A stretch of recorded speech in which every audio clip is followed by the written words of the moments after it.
how to download and install Apache OpenOffice.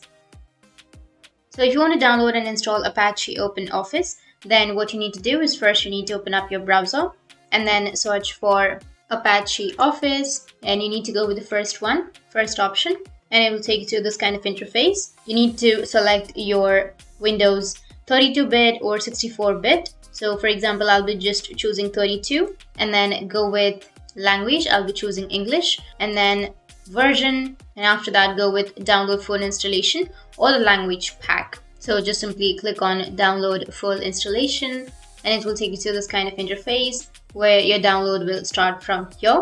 So here on the upper right, if you get this kind of interface, just simply click on it and then click on download unverified file, and you can simply go with downloads, and here it will start the downloading process.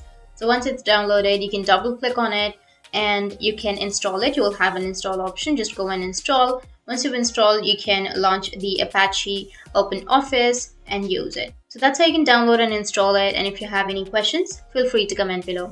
Thanks for watching.